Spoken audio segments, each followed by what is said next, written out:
pag-ibig na mas malawak pa kaysa aking mga pagkakasala. Higit pa sa buhay ko, salamat sa walang biyaya mo.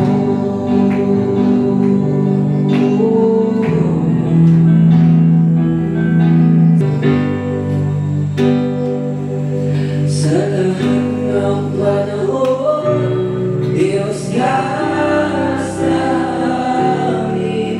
Sa lahat ng oras, lahat para sa amin. Panginoong Jesus, purihin ka. Dakilain ka sa buhay ko. Di na babago, Diyos ka sa amin. Tanging santikat, nariyan para sa amin. Panginoong Jesus, magaling ka. Magliwanag ka sa buhay sa mundo. Ikaw ang haring nagmahal, ang kulay ko. Ginawa mo lahat, pag-ibig mo ay tapat at wagas. O Diyos, nakapantay sa kabutihan mo. Ako'y itataas sa buhay ko. Di ng loob mo, ibalik ang nais mo. Sa lahat ng panahon, Diyos ka sa amin. Sa lahat ng oras, lahat para sa amin. Panginoong Jesus, purihin ka.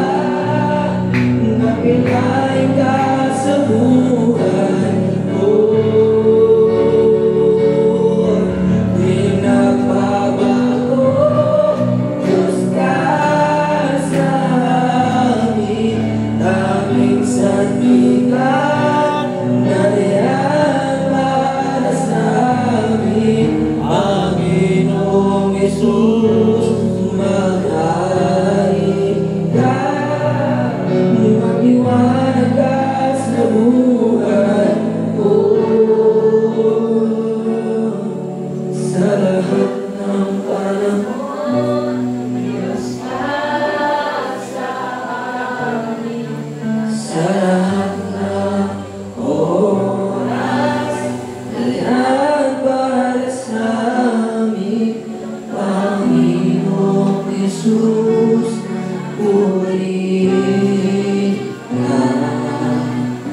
Dakilain ka sa buhay ko. Hindi nagbabago, Diyos ka sa amin. Tanging sanligan, nariyan para sa atin. Panginoong Jesus, magaling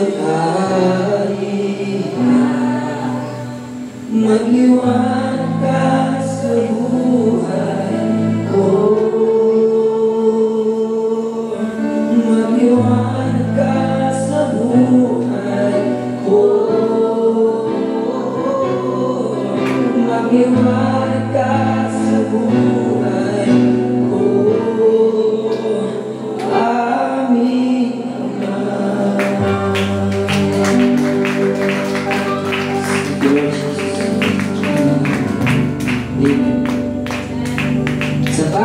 natin ng pamuri, tayo pumalakpak, pumuntaan sa ating Panginoon Jesus. Amen.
pagsamba. Kahit pangalan mo lang, Jesus. Amen.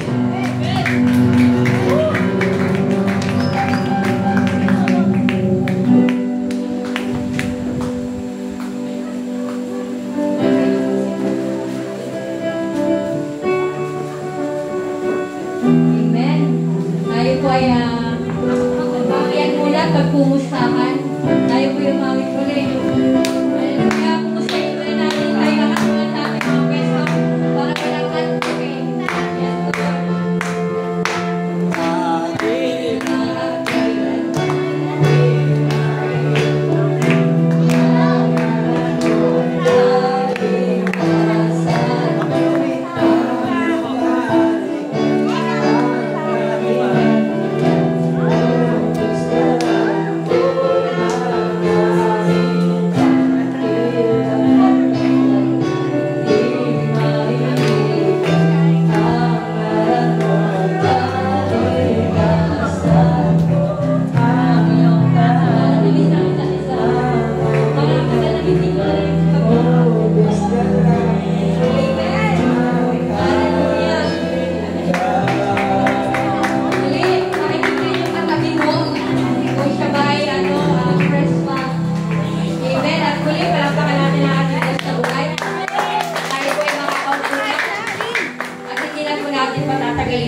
Programa, tayo po ay dadaman sa salita ng Panginoon at ibigay ko na ba ang microphone sa ating mahal na pastor.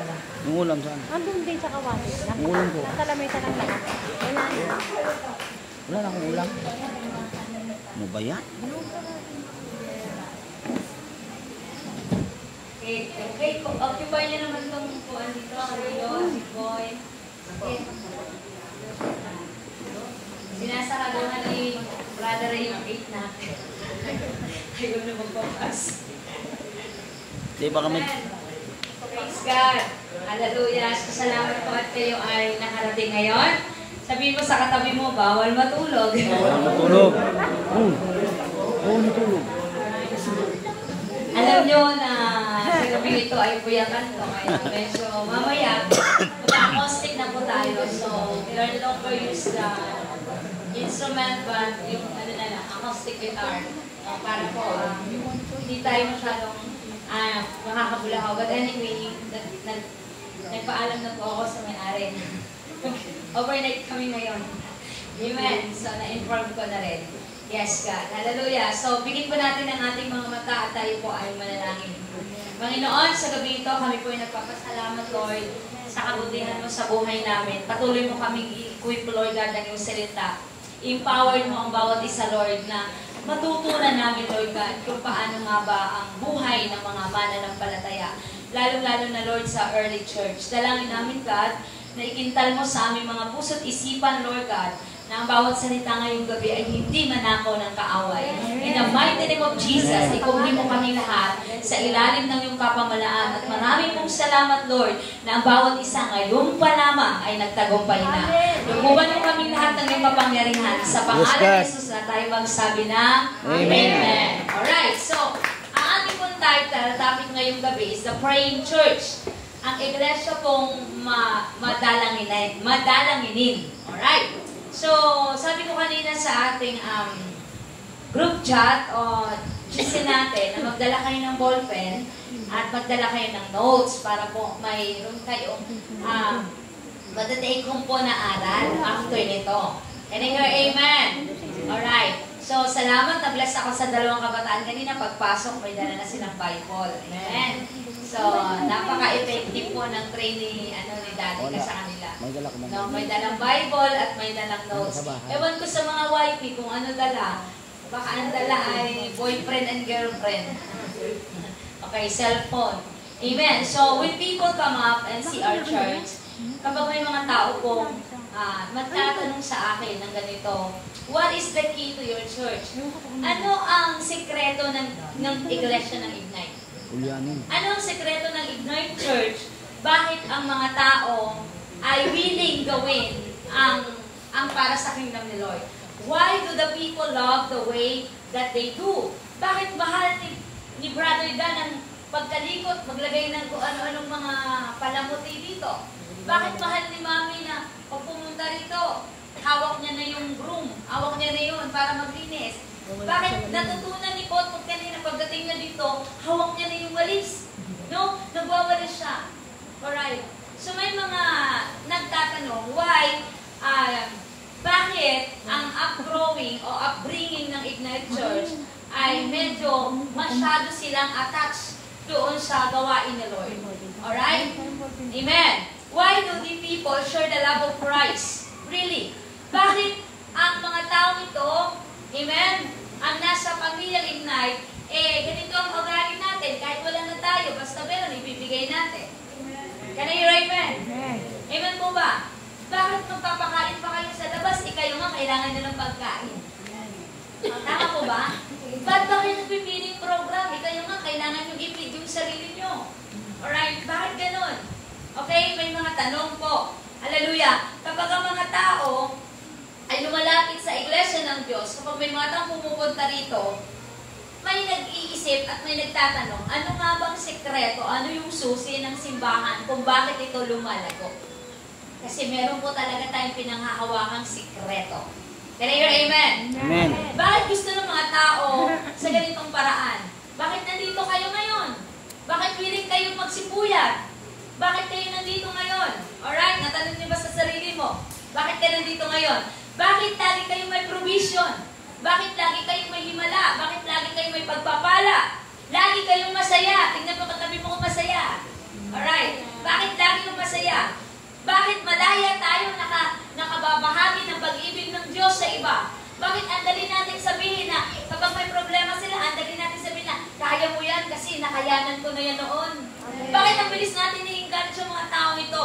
Amen? Amen. Hallelujah. Bakit? Kasi we are a praying church. Amen. Ulitin ko, we are a praying church. Ang sekreto ng Ignite Church ay prayer lang. Prayer and fasting. Can I hear amen? Amen. Merong sekreto ang church. Hallelujah. Na ang sekreto na ito, this is the nightmare of the devil. Alam niyo po ba, ang prayer and fasting ay bamuhod dito sa kaaway. Dahil po alam na hindi siya makapasok. Dahil po meron tayong protection from God above. Pinoproteksyonan tayo bilang iglesia ng Diyos. Bakit? Hindi ito building ang church, kundi ako, ikaw, yung katabi mo, yan ang tunay na church. Can I hear amen? Una-unawaan, palakpakan mo si Lord. Hallelujah. Glory to God. Hallelujah. Such in my heart na the people would look upon our church at sinasabi nila, nag-wonder sila. Grabe yung source na ginagawa ni Lord. Grabe yung working power na ginawa ni Lord. Can I hear amen? Amen. Meron kasi tayong key. Meron tayong ginagawang sekreto. Hallelujah! Meron po tayong mga prayer warrior. Meron pa tayong ang eternal natin prayer warrior. Ang external natin ay mandirigma ng Ignite. Alright? So every day, may iba't ibang mga taong naka-assign para manalangin. Hallelujah! Amen!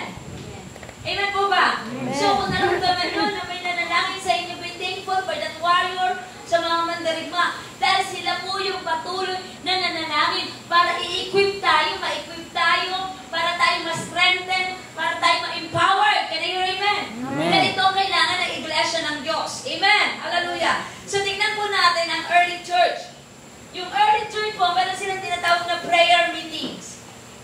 Pag sinabi natin early church, ito yung panahon ng mga disciples, alright, na bigla po nakilala ni Paul, no? Ang Panginoon sa Damascus, nag-ipon-ipon sila. Ito din yung time na grabe yung persecution ng church. So ang tawag po dyan ay early church. Not early church, na unang iglesia ng Diyos. Pero ang early church ay wala pong pangalan kagaya ngayon na merong Ignite Church, CCF, Love of Christ, di ba? May mga karatula na. Amen po ba? Dati, pag sinabi natin, Kristiyano, umano ng palataya, iisa lang po ang sinusunod nila. Iisa lang ang pinafollow nila. Walang iba kundi si Jesus. Amen. Kaya amen? Amen. So from Judaism, merong Judaism, no? Yung Judaism po, until now, hindi yan sila naniniwala kay Christ, kay Jesus. Alright. Amen. But they are believe in the Torah. So, Torah, ito po yung law. No? Yung Ten Commandments sa Torah. Alright? Naintindihan po ba natin? Okay. So, yung Judaism, ito yung religion ng mga, ano po? Mga Israelites, sa present ngayon, yun yung kanilang mga religion, Judaism. Okay, so, kung mapansin nyo, Christianism, Buddhism, ano pa?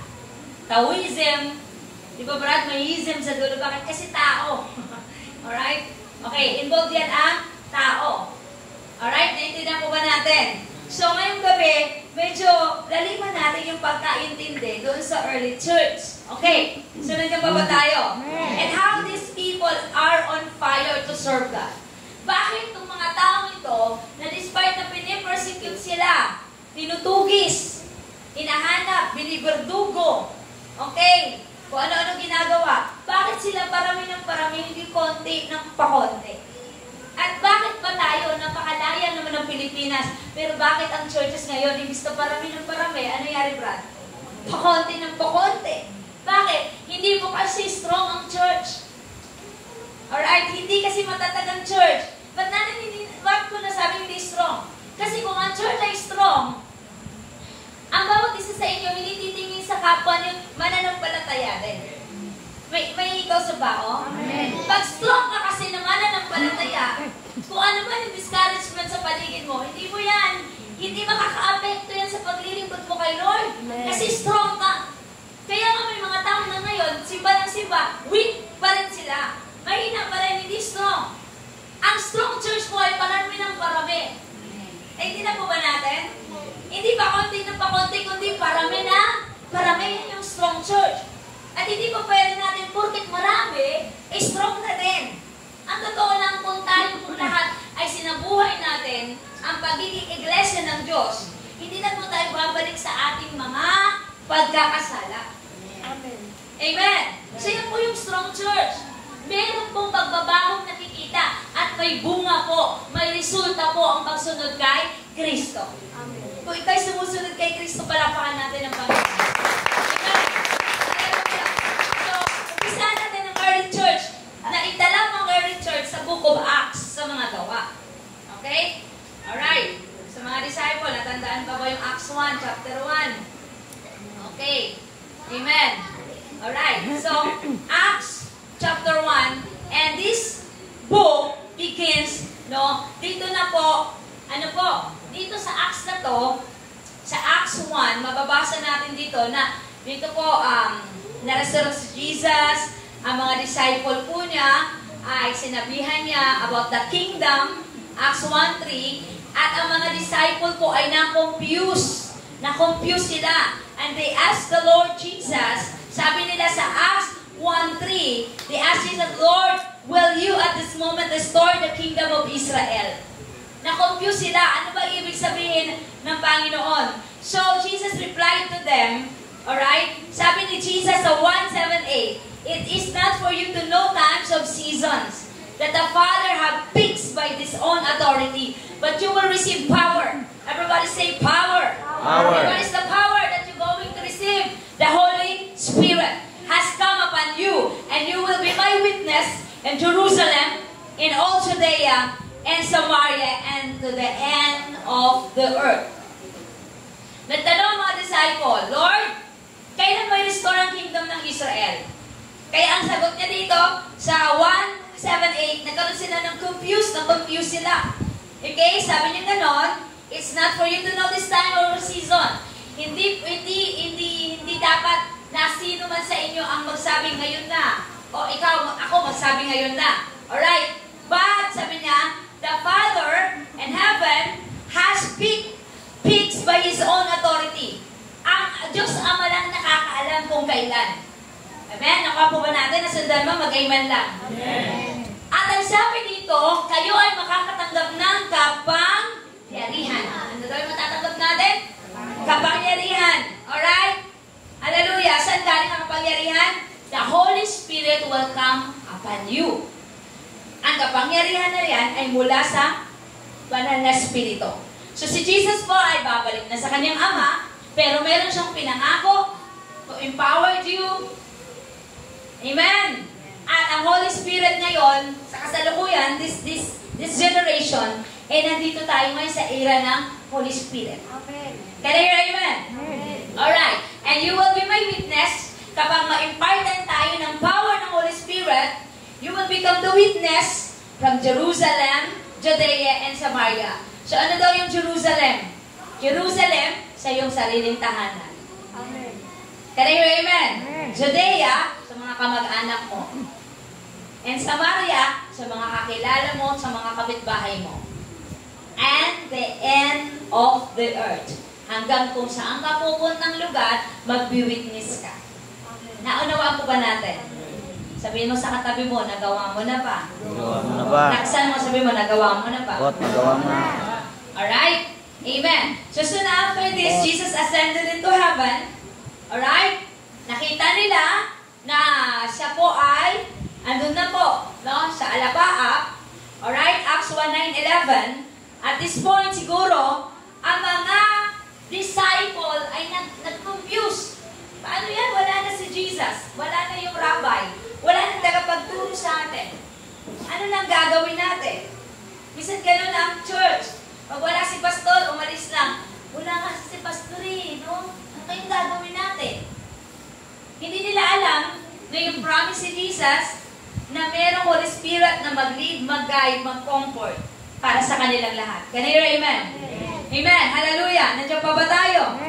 Alright. So, now, ano ba ang ginagawa ng mga disciple?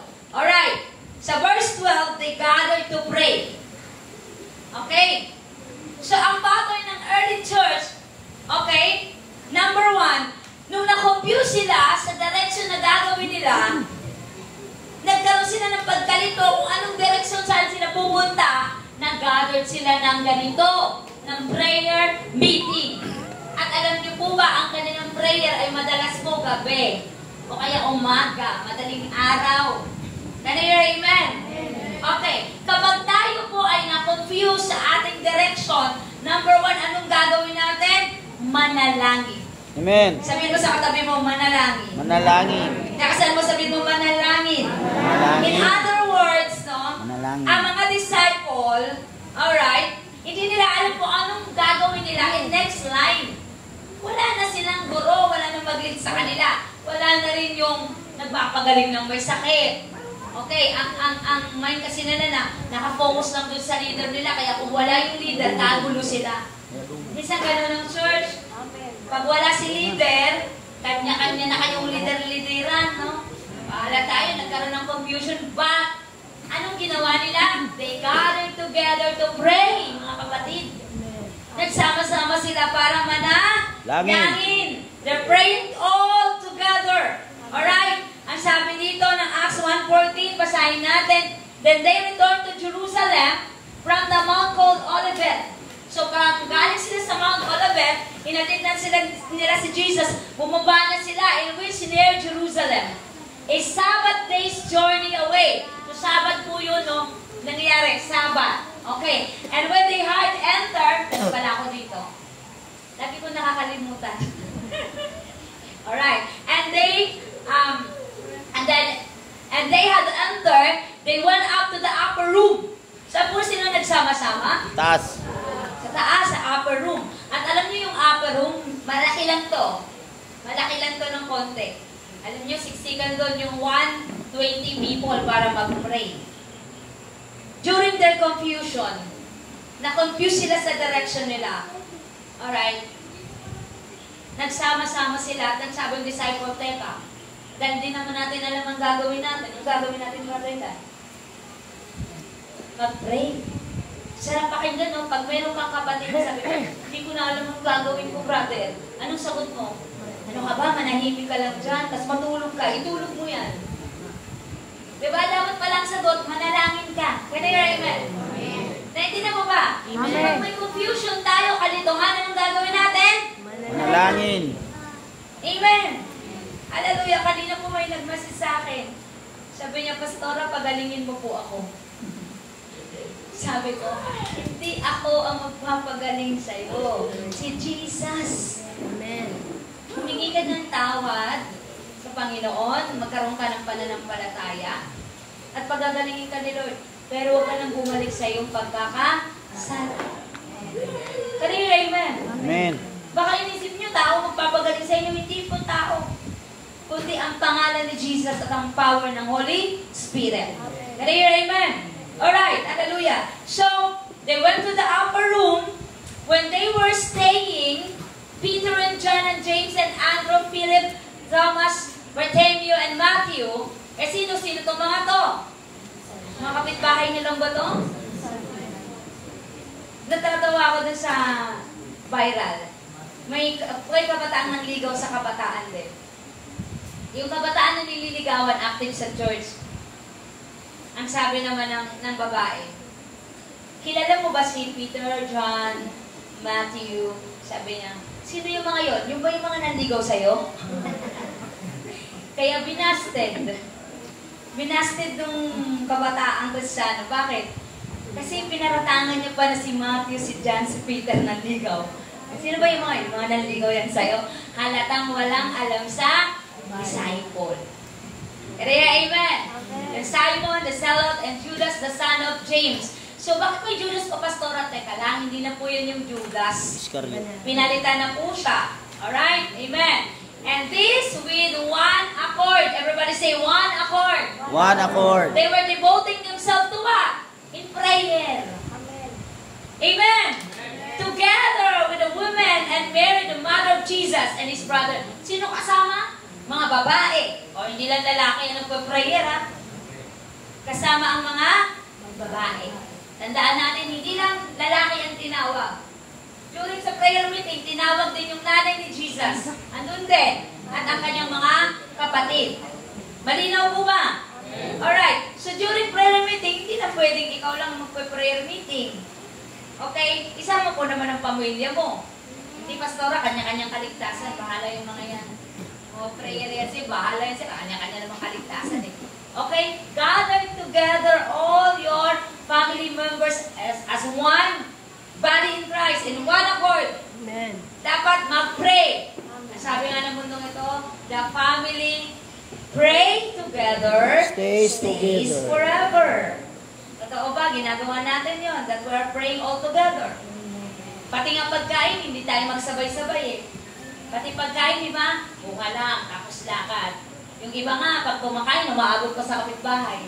Babalik na lang pag wala na siyang ulam. Sandok na naman, lakad na naman.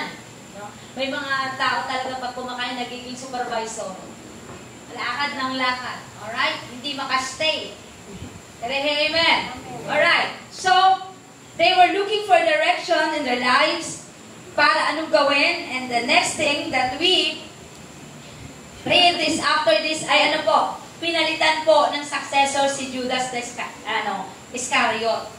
Pinalitan po siya dito, nilid sila ni Lord na kailangan na mapalitan yung nawalang isang disciple. Nagkaroon sila ng confusion eh. Gagawin natin, hindi na tayo 12, 11 na lang tayo. Yung isa kasi, nagpalang 20 na doon. Okay. So, dapat 12 pa rin tayo. Magstay yung 12. Can I hear amen? Alam niyo po ba, nag-pray po ako kay Lord.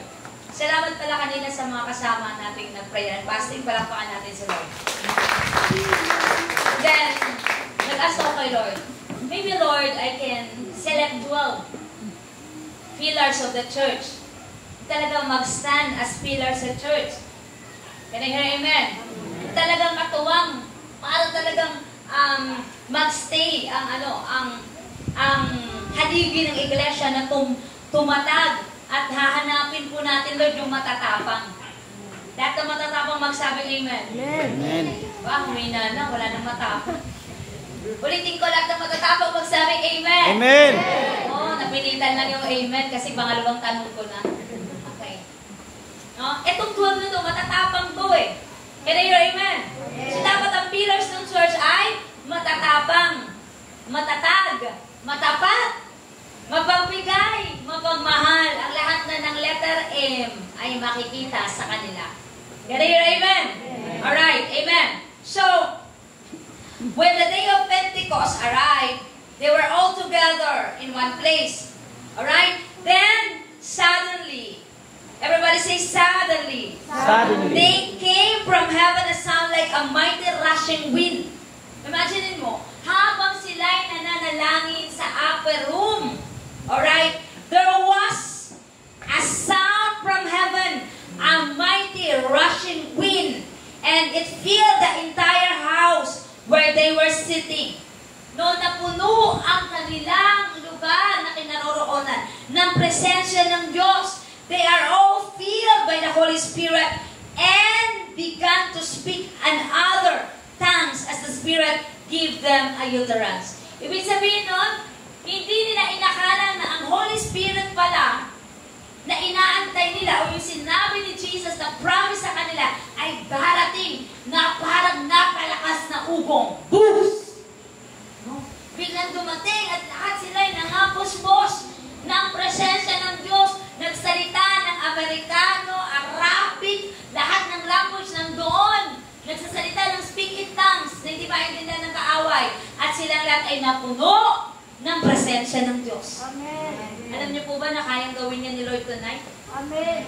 Sino po ang gustong maranasan? Pagsabi ng Amen. Kaya niya yan i-feel ngayon sa atin. Kaya yan iparanas ngayon sa atin. Kaya yung Amen. Basta nakita ni Lord yung design ng ating puso, mga kapatid. I can never forget na minsan ay welcome po. Amen. Ang papalit po ng DOD speaker ay Diyos, salamat. Alam nyo, dati, siguro edad ko nun ay nasa 15 years old, 16, mga ganon. High school, nag-graduate na. Nagkaroon po kami ng overnight prayer, doon po dati sa church, doon lang sa may kanto. May mga nakaabot nun. Amen. Mga nakaabot nun, lola na ngayon. Alright.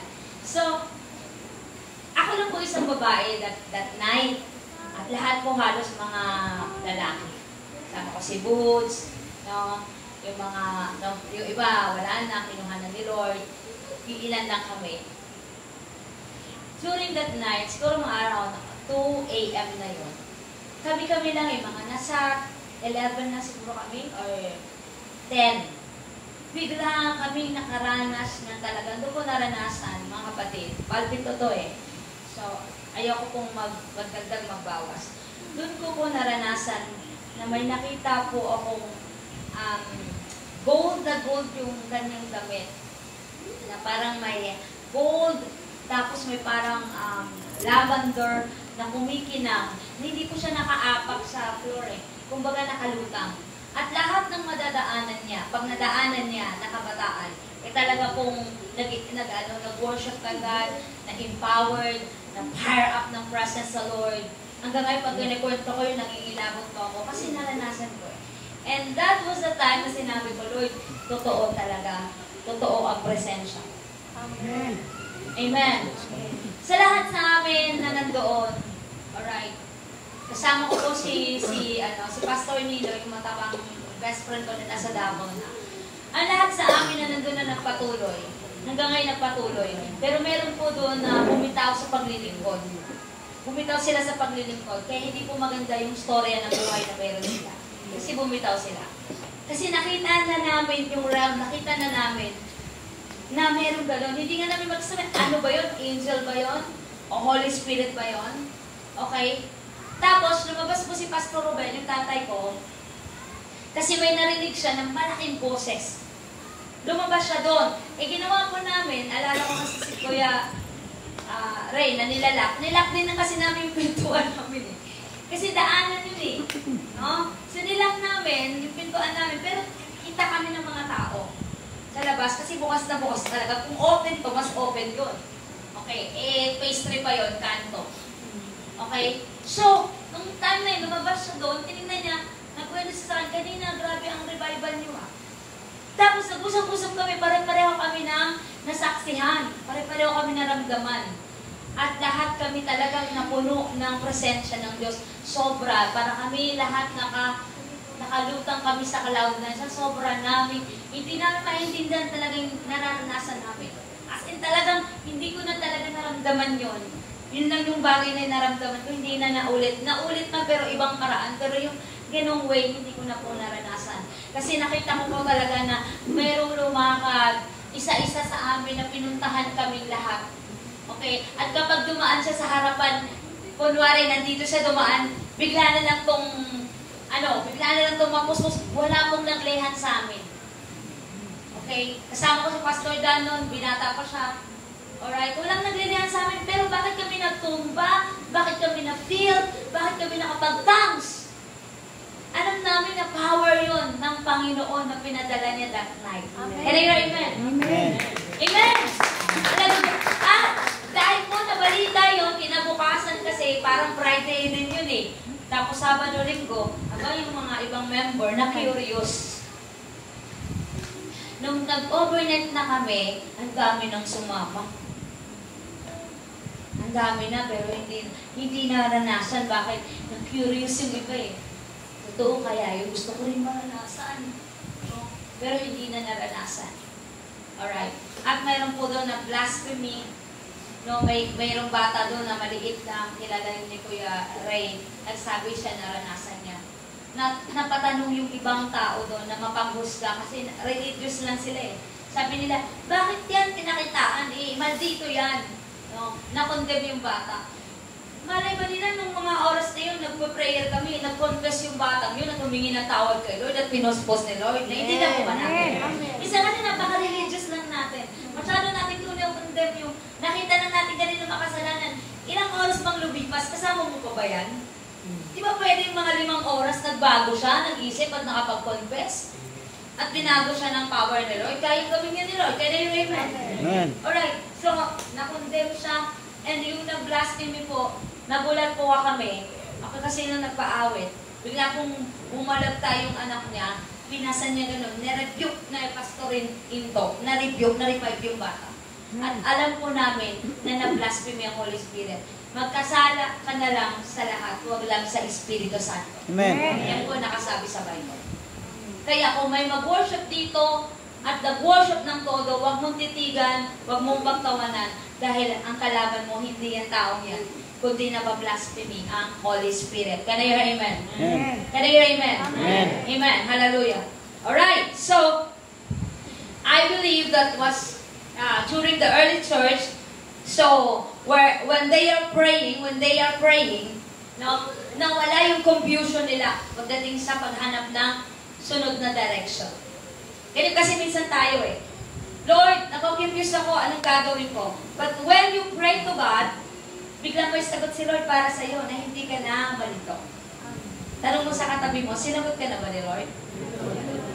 Alright? Sinagot ka na ba ni Lord? Amen? Hallelujah. I believe that this message in Acts 1:14, no, ay talagang nangyari ito dahil meron silang pagkakaisa. There is a unity. Everybody say unity. Pag may pagkakaisa, nandun kasi yung power ng Lord. Wala kasi kumukontra. Can I hear amen? Amen. Alright. Kapag may gathering na ganito, dapat huwag kang kumontra. Nandito ka nga, kukontra ka pa. Anong ginagawa mo dito? Umuwi ka na lang. Kaya ka nandito ngayon. Alam mo, mag-prayer tayo. Can I hear amen? At ang focus ng gabing ito ay panalangin. Amen. Magtataka ka dun sa mga tao, pagdating sa prayer, ang bilis matulog. Pero pagdating sa cellphone, bulag na bulag yan. Pero pag prayer na ito, kunting prayer at tulog na yan agad. Okay? Amen! Hallelujah! So, are you confused in your life? May mga circumstances ba sa buhay mo na hindi mo naintindihan? Kapatid, baka ngayong gabi, kailangan mo ilapit sa Panginoon. Amen. Can I hear amen? Amen. Meron ka bang confusion? Nalilito ka? Naguguluhan ka? Hallelujah, mga circumstances na pinagdadaanan mo, beyond your control, yung desire mo ay makomfort ka ng Holy Spirit. Kapatid, mamaya, sama-sama tayong mananalangin. Can I hear amen? Palakpakan natin ang Panginoon. Alright. Pangalawa, what is the pattern of an early church? Pangalawa, in victory for boldness. Pagtatagumpay sa katapangan. Ulitin ko kanina, sino matatapang dito? Amen. Ang sabi ng word, atapang ang tao, ang bilis sa takbo. No? Makatapang-tapangan lang tayo, tapos pag nandun na tayo talaga sa sitwasyon na yan, ano na tayo, takbo na tayo, wala na yung tapang. Alright. So, in victory for boldness. Alright? So, basahin natin ang Acts 4:23-31. Sa 31, after they prayed, the place where they were meeting was shaken. Wow. Ano nangyari? Lumindol. Grabe, kanina, nung nag-pray sila, rushing wind, boses, na ano po, malakas. At ito naman, the place where they were praying was shaken. And they were all filled with the Holy Spirit and spoke the word of God boldly. Pagkatapos silang napuspos, pagkatapos mamaya nitong prayer overnight natin, bukas na bukas, maghahanap ka na ng, ano po, tao. Maaring ito si Judea, Jerusalem, and Samaria ng buhay mo. May kausap pa ako ngayon. Amen. Kasi bakit? After nung nag-pray sila, may nangyaring, shaken. Nayanig. Kung maintindihan nyo, nung nag-worship si Paul si Silas, nayanig din yung bilangguan, nakalaya sila. Can you hear amen? Amen. That's a prayer. So, ang prayer napaka-powerful. Kaya hindi pwede nating paniwalain ang panalangin.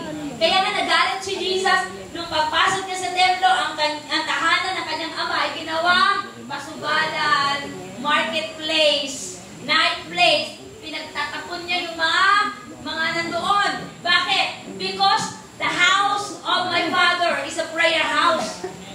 Meron tayong dito verse, ayan my Father's house is a house of prayer for all nations. Sabi na Mark 11:17. Kaya amen. Kaya nagalit siya dahil ang tahanan niya, tulad nito, ay tahanan ng dalanginan. Amen. Kaya amen. Amen. Ang lugar nito ay dalanginan. Aswerte nga lang ni Dudong, ni Jimboy, dito sila natutulog, pero sana rin nananalangin ng tatlong ito. Amen. Sana nananalangin. At sana hindi nanonood na kung ano-ano habang nandito, kasi dalanginan to eh. Amen. Kaya nga, tulungan niyo ako ngayon mapag-pray matapos na yung upper room nila. Para doon sila manalangin sa upper room. Kaya amen. Amen. Alright, kasi ang tahanan ng Diyos ay dapat tahanan ng dalanginan. Alright, amen po ba? So, yung chapter 4 dito, ang context po ng chapter 4 is about si Peter and John, dapat marilis sa prison. They are arrested for preaching about Jesus Christ. So, tingnan natin ang Acts 4:1-3, no? They were speaking to the people, and then the priest, no, and the captain of the temple and the Sadducees came upon them. Ano pong ginawa? Sabi nila, ba't kayo nagtuturo ng hindi ganyan? Na-anoint sila sa teaching ni Peter and John. Bakit? After kasi nila mapuspos, nagkaroon sila ng lakas ng loob. Matapang. Meron silang tapang. Na kahit sino, wala silang pakialam sa Sadducees ka man, ng Pharisees ka man, kailangan makarinig ka ng salita ni Lord. Sino matapang dito? Pagdating ng Lunes, pupunta kay Mayor at mangaral ng salita ni Lord. Kaya mo, Jones, di ba? Oh. Amen po ba? Amen. Kasi pag meron kang power, hindi ka marunong mahiya. Magsasalita ka pa tungkol kay Kristo. Kaya amen? Amen. Kaso lang, naibilang ko si Pedro at si John sa kasalanan. Kung hanapin mo, pati si Jesus, wala namang kasalanan, naakusahan. Si Paul, walang kasalanan pero naakusahan. Kaya amen? Pag na kay Jesus ka, kahit wala kang ginawa, paparatangan ka. Maliwanag po ba mga kapatid? Amen. So, they are arrested. So, nalagay po sila doon sa custody na ito. At umabot na lang ang gabi, hindi pa sila pinalaya. So, the next day, they stood before the religious establishment and gave their defense. Kinabukasan, naharap sila sa mga Sadducee para idepensa nila ang kanilang mga sarili. Imagine mo, wala silang abogado. Pero dinedepensa nila ang kanilang mga sarili. Grabe po ang pagkilos ng power ng Holy Spirit. Na kahit hindi ka marunong magsalita, tuturuan ka na magsalita. Naunawa po ba natin? Subukan niyo mamaya tumayo dito. Umpisahan niyo lang magsalita tungkol kay Jesus. Magugulat kayo. Tinuturuan na kayo unti-unti ng Holy Spirit na magsalita. Amen po ba? So, tumayo sila, they gave their defense, and the council conferred together in Acts 4:15, nag-charge sa kanila na sila daw po ay nagsalita tungkol kay Jesus at bawal po yun. Ang charge sa kanila, nagsalita na sila tungkol kay Jesus na si Jesus ay nagpagaling ng may sakit, nabuhay ng patay. Totoo naman, di ba? Hindi naman sila magsasalita kung hindi sila saksi. Sinabi nila yung kanilang mga na-witness during sa ministry ni Jesus, pero ito daw ay labag. Labag saan? Sa religion nila. Kasi itong mga tao nag-akusa ay mga religious people. Take note of this. Kapag religyoso yung taong yan, sarado ang utak niyan. Sarado. Amen. Kahit nabasa nila sa Bible, na huwag sumamba, sa Diyos-Diyosan, sasambahin yan, sarado utak niyan eh. Amen. Kaya yun, amen? Amen. Pero kung bukas ang utak mo, magugulat kayo, ba't sinabi ko, ba't ko ginagawa? Ito pala yung sinabi, ba't ko ginagawa? Nagulat po kasi ng maling doktrina at aral. Amen. Kaya yun, amen? Amen. Hallelujah. Glory to God. And then, pinagbawalan sila na ipang-aral ang salita ng Diyos at bawal din magsalita tungkol kay Kristo. So, anong ginawa ng mga kasama nila? They gathered again all together and they have the prayer meeting. Pansin nyo, lagi silang may prayer meeting. Amen. Amen. Parang madalas yata ang prayer meeting ng early church. Pero sa ating modern church, ang midweek, inaiinisan pa. Ang midweek, inaaayawan pa. Amen? May online na nga, may choice pa, wala pa din. Pero kung pansin natin ang mga early church, gustong-gusto nila ang gathering kasi sa prayer may pangyayaring hindi nila inaakala. Amen. Palakpakan natin si Lord. Amen. Hallelujah. So the boldness of Christians during the early church is to testify that the blood of Jesus Christ has spread the gospel throughout the world.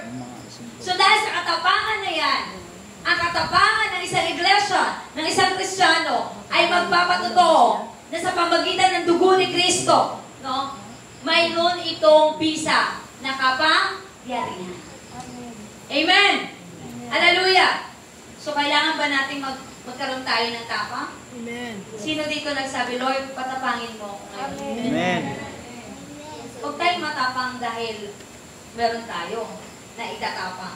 Matapang na naman ang tao pag may balik, may Pera. connection. Ano pa ba kinatapang ng tao? May pera. May connection, may yaman, Aral. may aral. Ano ba raw po? Paglasing. Ha? Paglasing. Paglasing. Yan ang matapang. Yan yung mga tapang-tapangan. Amen.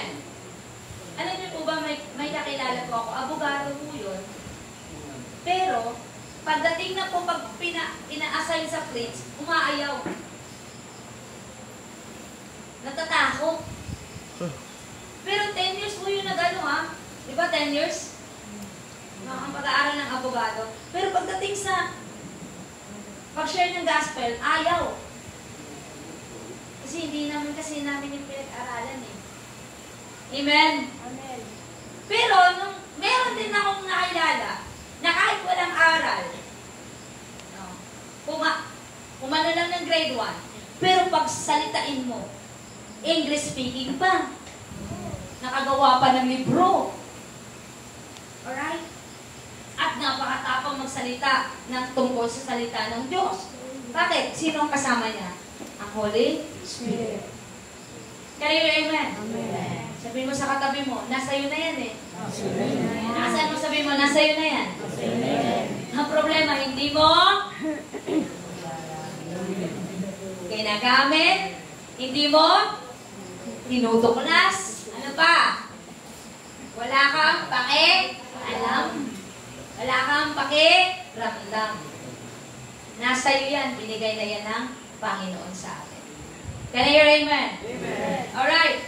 Do you need boldness in telling others about Jesus? Amen.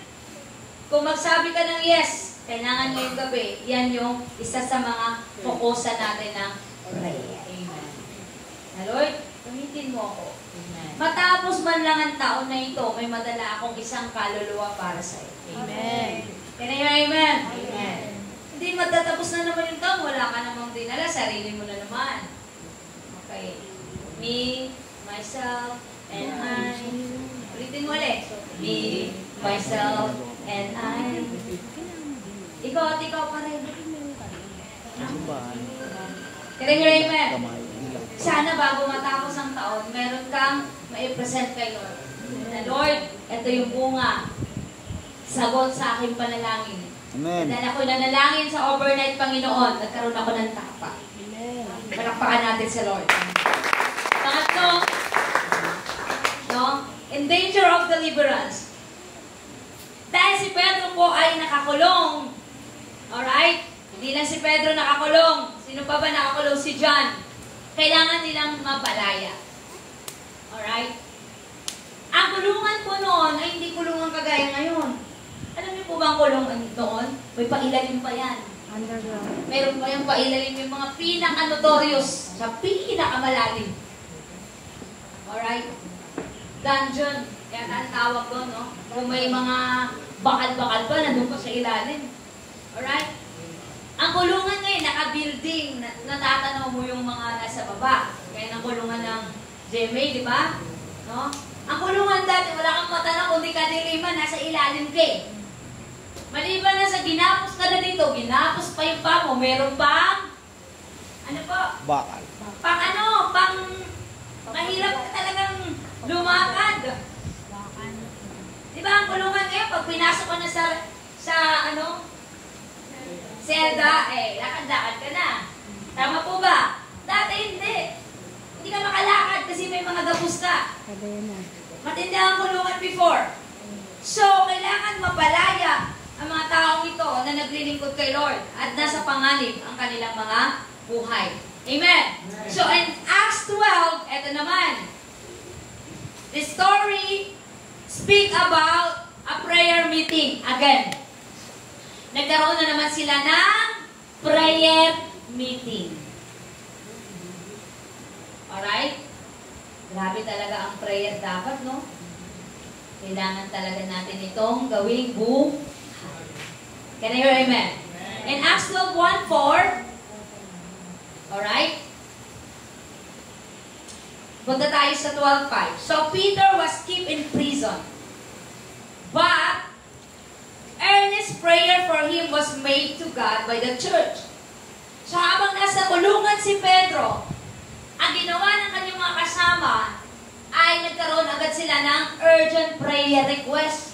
Parang sa mga mandirigma lang, magsabi ng Amen Warriors. Amen. Pag nagsabi si Pastora, urgent prayer request, madali ang prayer ito. Hindi po pwedeng maya-maya. Pag nabasa mo yun, pikit mo na yung mata mo, tapos pag-pray mo na agad kasi urgent nga. Amen? So, they were praying for Peter. And they have been praying for deliverance. Kailangan nilang ipanalangin si Pedro na mapaalis sa lugar na yan. Kasi bukas, may plano na si Herod na putulan siya ng ulo. Balikan natin muna yung 1:4. No? About the time, Herod the king, ang kanya pong ginawa para ma-please sa mga tao, pinugutan niya o pinatay niya si James na brother ni John. Sa pamagitan po ng sword, mabasa natin yan sa 12:1-4. And when he saw it pleases the Jew, he proceeded to arrest Peter also.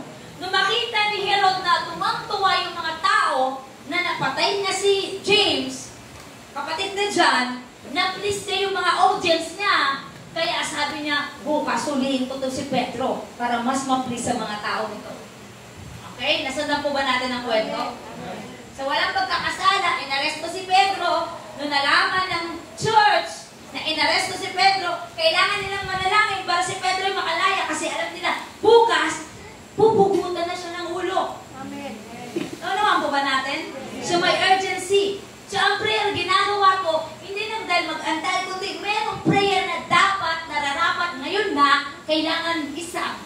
Suriin na natin kay Lord kasi kailangan na.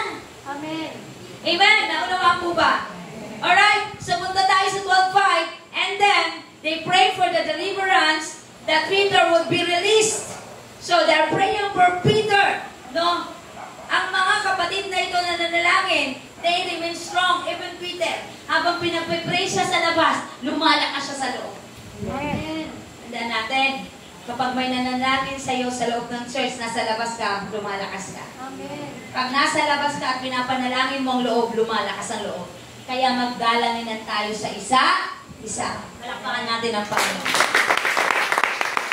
Alright? Hallelujah. So, what happened? Acts 12:6-11. God delivered Peter from jail in the most miraculous way. Wow. Sabihin natin sabay-sabay, wow. Wow. Alright. Alam niyo po ba? Then suddenly, the angel of the Lord appeared and light shone in the cell. He struck Peter on the side and woke him up. Quick! Get up! He said. And the chains fell off. Nakalaya si Pedro.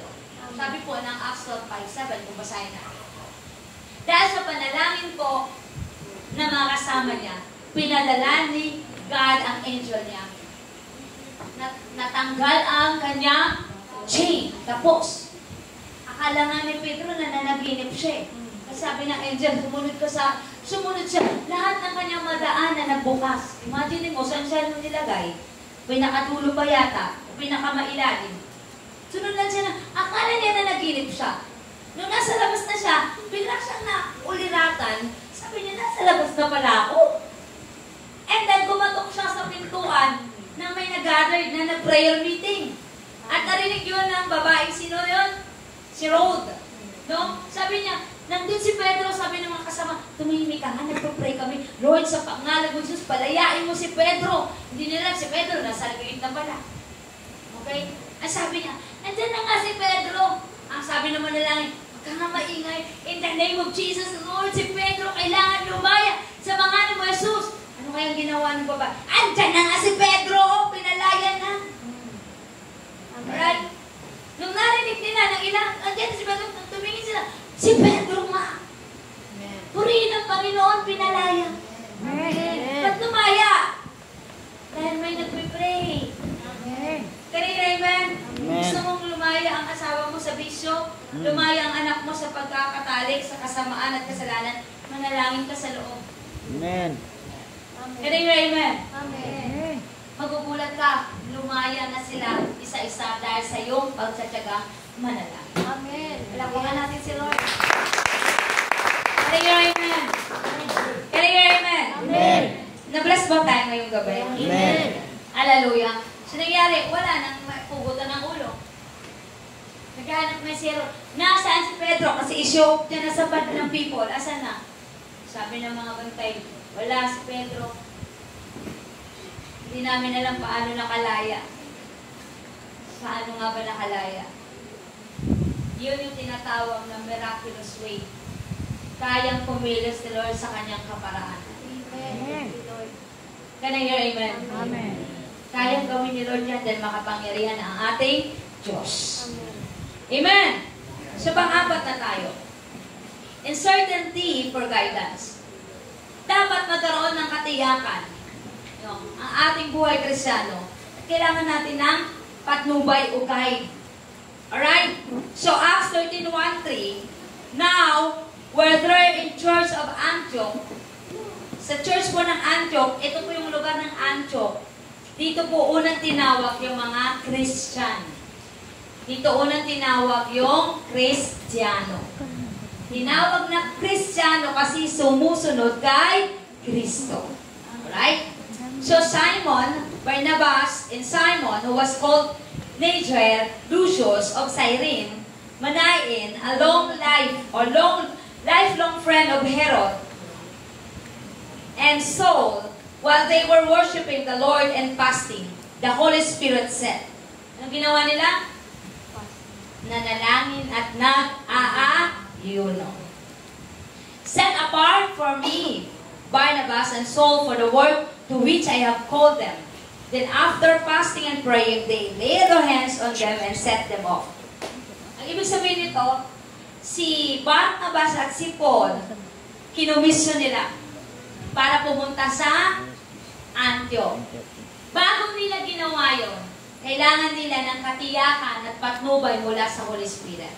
Bago sila nagdesisyon na piliin itong si Saul, si Barnabas para maging leader, anong ginawa nila? Nag-prayer and fasting. Can you hear amen? So, ang pagtalaga ay hindi ganun kadali. Kailangan nating manalangin. Kaya kung kayo tinalaga ng pastor nyo, sa kayo muna magmensahe, kayo muna ang tatayo, hindi kayo nilagay dyan kung hindi kayo napuno ng panalangin. I believe na nararamdaman nyo yan. Can you hear amen? Alright. So, merong prayer and fasting. And the Holy Spirit said, set apart for me Barnabas and Saul. Sino ang pumili? Hindi po sila ang pumili. Sino ang pumili? Ang Holy Spirit ang pumili. Can I hear amen? Amen. Ang Holy Spirit ang pumili. Alright? So, may value po ba ang prayer meeting? Amen. Meron po ba itong pakinabang sa atin? Amen. Can I hear amen? Amen. Kung may pakinabang sa atin, sana puno tayo ngayon, no? Hindi lang ganito yung bilang natin. Alright, mamaya unti-unti na itong ma-rapture. Kasi nakikita ko na yung mga mata nyo. Pababa na ng pababa. Amen. Ma-empower kayo, i-rebuke nyo yan. In the name of Jesus. Sa pangalan ng Jesus. Hindi ko na kailangan, Lord, magkape. Imulat mo ang aking mata. Amen. Baka mamaya habang natutulog tayo, akala ko, napuspos kayo ng panalangin, tulog na pala kayo. Alright? Mag-pray tayo na mag-pray. Can I hear amen? So, ang prayer meeting po ay may value. God will reveal vision to us as a church. Alam niyo po ba during meeting o prayer, nare-reveal po sa atin ang vision at gustong ipagawa sa atin ni Lord. Ikaw po ba ako ngayon? Amen. Amen. Nare-reveal din sa inyo kung ano yung dapat yung gawin sa pamilya niyo. Nare-reveal yan. Magugulat yung mga anak niyo, bakit alam kayo ni Mama yung ginawa ko? Alam niyan dahil nare-reveal yan ang Holy Spirit. Kaya amen. Minsan, nung matatawa ka na lang pag kayo nagkukunwari, pag may tinanong ako sa inyo, ang dami yung mga dahilan. Natatawa na lang ako. Bakit? Kasi alam kong nagdadahilan kayo. Amen. Naunawaan po ba natin? Amen. Alright? So kapag gano'n na nangyayari, ano na gagawin natin? Pag kayo na sa pastora, hindi pa po ako ready tumayo dahil po, ano yun yung ubo ko? Ubo niya, Lunes pa lang, tatayo siya linggo. Isang linggong ubo. Para sinabi mo na rin, hindi na po ako gagaling. Isang buwan na kayo. Isang buwan. Ano sasabihin ng pastor niya? Pag-pray kong gagaling ka in Jesus' name. Amen. Amen? Amen. Amen? Amen. Alright? Pipilitin mo talaga na hindi ka tatay. Sige, papalitan kita. Nung iba na tumayo, nakaganan pa. Ngayon, Lord, sana ako ngayon ang nag-lead. Hindi ko tumayo eh. Amen. Ikaw sa bako. Amen. Dapat lagi tayong masipag manalangin. Sabihin mo sa katabi mo, sipagan mo pa. Pagan mo. At gawin mo ay ang prayer. Amen. Ito ang sekreto ng early church. Ito din dapat ang sekreto ng Ignite Church. Ano yon? That we will become a praying church. Ito yung sekreto. Can you hear amen? Dapat masipag tayong manalangin sa bahay, sa ating trabaho, sa ating negosyo. Can you hear amen? Sa iglesia ng Diyos, manalangin na walang pati. Amen. Lapakan natin sa Lord. Amen. Huwag natin hayaan. Sabi ko kanina, this is the nightmare of devil. Ang prayer, pamungot sa kanya to. Huwag nating hayaang patayin unti-unti ating mga ningas. Amen. Dahil sa tinatamad tayong manalangin. Weapon natin ito. Sabihin mo sa katabi mo, weapon mo ito. Weapon. Kaya walang titigil manalangin. Lang titigil manalangin. Ang strong church, isa sa mga qualification ng strong church ay prayerful church. Amen. Can I hear amen? Amen. So this month, alright, pag-aralin natin ang strong church kasi ito muna, na-pray church tayo. Isa sa mga sekreto na nagtatagal ang iglesia dahil may panalangin. Can I hear amen? Amen. Pag-aralin natin ng strong church, pag-aralin natin ng 7 churches. Okay? Kasi tayo yun. Tayo ang iglesia ng Diyos. Amen. Alright. Hallelujah. So, a praying church is a powerful church. Agree, disagree? Kung agree, palakpakan mo ang Panginoon. Amen. Sa bawat paglago ng iglesia, dahil yan bunga ng panalangin. Sa bawat pagdami ng mga tao pumupunta, dahil bunga yan ng panalangin. Kaya, amen. Sa bawat mga membro na nag-success, bunga na yung panalangin. Amen. Amen. Praise God. Tuwang-tuwa po ako. Bakit? Bless po ngayon ng mga membro ng Tignaik Marayag. Amen. Alright? Nakakatuwa, no? Abalang-abala si Pastor Joel kakapray sa mga sasakyan nila. Lapakan natin sa loob. At makasaling kumapuno na yung babado ng mga sasakyan nila. Hilera na sila dun. Kanya-kanya nang bili ng sasakyan. Amen. Bunga yan ang panalangin. Amen. Kasi may pastor na dumadalangin at nananalangin. Amen. Amen po ba? Amen. Kaya kanina habang pinagmamasdan ko yung mga video, sabi ko, Lord, next in line na ang Cavite. Amen. Amen. Hallelujah. Glory to God. May pananampalataya ba kayo? Amen. Nandiyo ang pinakagusto kong makita, yung nagmula tayo sa walang wala, bigla tayong inangat ni Lord ng unti-unti. Sana hindi kayo makalimot. Sana patuloy pa rin nakahapak ang mga panyo sa lupa. Amen. Baka magulat ako, nakahang na kayo, di na kayo nakakilala. Alright. Amen po ba? Yung pinakamaganda, yung blessing na naman. Sobra, nakaka-bless. No? Ako habang kanina nag-edit po ako nito, dumating po yung picture, yung pinakamasipag nila doon na sabihin na natin na parang si Dudong. Walang pagod, lahat ng utos. Uy! Hindi yun napapagod. Ba't ikaw doon? Naalala nyo yung nagpunta tayo ng Marayag na yung lalaking maliit na nagbuhat na napakalaking tuna. Naalala nyo yun? No? Ang sipag yun, polong-polong lang talaga yung service niya, hinakot-hakot sa mga member. Kanina nakapili na po siya ng bao-bao. Worth 240,000 cash. Wala pa ka natin sa At sinabi ko kanina sa comment ko, deserve niya yan. At masaya ako sa kanya. Dahil nakita ko ang pagpagal niya sa gawain ng Diyos. Kitang-kita ko yun. Pag pumunta ako ng Marayag, no? Kita niyo naman yung Marayag, di ba? Pag ganun. Nilinisan niya yun, hanggang baba. Huwag mo lang patigilin. Dahil magagalit yung pag pinatigil yun. Basta magwalis yun. Tuloy-tuloy yun. Pawis na yun. Amen. Isa natigil yun. Ayaw naman kasi inutusan. Natigil na siya kasi hiningan. Sabi na sa member doon, Pastora, yun nung mautusan yun nang may alam yun. Sabi ko, Brad, ano yung pastora? Sunod agad. Sabi nila magpastor, sunod agad. Sunod na kasi siya eh. Ba't kasi dudong lang minsan ba? Pag kayo umutos, pagod na dyan, hindi na kayo papakinggan niya. Alright. Pag nandyan na si pastor, sisipa muli yan si Dudong. Alright. Bless ni Lord, deserve niya lang yun. Amen.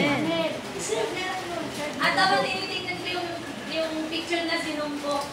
Yung saya niya, saya ko rin. At naiyak kami tatlo ng pastor, sabi namin, Lord, deserve na talaga yan. Sobra ako, ang saya-saya ng puso ko maabaw kanina kasi natuwa ako. Dahil dati yung pulong-pulong niya, walang mga walang takip. Kung maulan na siya, maulan na. Ngayon, sariling kanya. Amen. Kanyang-kanya na. Amen. Bless siya ni Lord. Ganyan dapat sana tayo. Manatili tayo sa ano ni Lord. Sa kanya pong kapamalaan. Amen. Alright? Manatili tayo sa kanyang kapamalaan. Walang stay ko na trabaho yun para bless siya ni Lord. Dumating lang talaga yung blessing na yun sa kanya. As in, suddenly, dumating yung blessing na yun sa kanya. Dumating sa kanila yung blessing na yun, hindi nila inakala. Na lahat halos sila na member doon sa church, pagpalain ni Lord. Because they deserve it. Masasabi ko lang, deserve nila yun. Amen. Amen. Yung nagpagawa ng church. Okay? Ang tawag dun sa church nila, PBC ba yun? Na nagpagawa ng mas deserve. Grabe.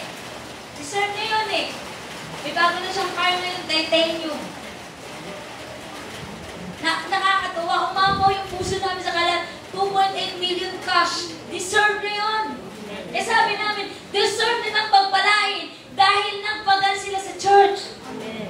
Tinulungan nila yung church. Ngayon, aanihin na nila bago mag-Thanksgiving ang Barayan. Aanihin na nila 1 taon. Kaya yung pagpapagal nyo nung nakaraang linggo, aanihin nyo yan before darating ang Thanksgiving next year. Kayo naman ang next in line. Amen. Kaya natin si Lord. Amen. Amen. Amen. Serve natin yun, hindi tayo nakakalimutan ni Lord. Hindi si Lord natutulog. Hindi sila pumipikit, kundi si Lord laging bulat ang mata. Alam ni Lord kung paano tayo i-bless. Amen. Hindi naman nila pinangarap na ganun mangyari. Pero binigay ni Lord. Gumawa si Lord ng kaparaanan. Resources din ni Lord yun na binigay sa kanila. Ganon si Lord kabuti sa atin. Kaya ako, mahalin niyo ang gawain, suportahan niyo ang gawain, magugulat kayo. Grabe na yung blessing ni Lord na ipaparanas sa inyo. Can I hear amen? Palakpakan natin ang Panginoon.